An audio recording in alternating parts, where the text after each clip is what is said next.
দিয়েছি, একটু দিয়েছি। পেঁয়াজটা ফ্রাই হতে চলেছে, তারপরে একটু রসুন দিয়ে দিয়েছি। এটাকে একটু ভালো করে ফ্রাই করবো। 5-6 পিস কাঁচা লঙ্কা দিয়ে দেবো এর মধ্যে। আমরা দই আলু যে কেটেছিলাম সেগুলো দিয়ে দিব।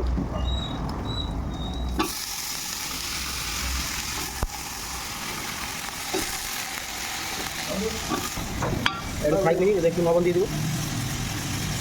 হ্যাঁ, জলটা দিয়ে দিচ্ছি।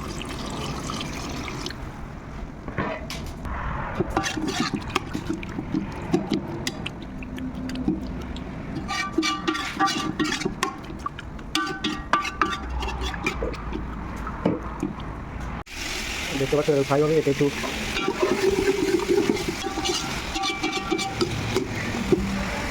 ঢাকনা দিয়ে হবে, একটু ফ্রাই হবে। সব রকম কাটা আছে, রেডি হয়ে গেছে ভেজিটেবল। পেঁয়াজ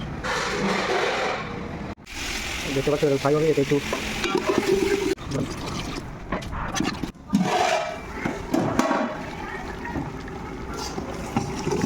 দেখতে পাচ্ছ বন্ধুরা, পুরো তরকারি একদম রেডি। পুরো অসাধারণ হয়েছে, আলুও বয়ল হয়ে গেছে, পুরো মাংস হার মেনে যাবে। ঠিক আছে, এইরকম ভিডিও পেতে আপনারা লাইক, ফলো, কমেন্ট, সাবস্ক্রাইব কিচ্ছু দরকার নেই আমার, জাস্ট ভিডিও দেখো। টক্সিক মুভি বেরিয়েছে না, সেটাও হার মেনে যাবে ভিডিও।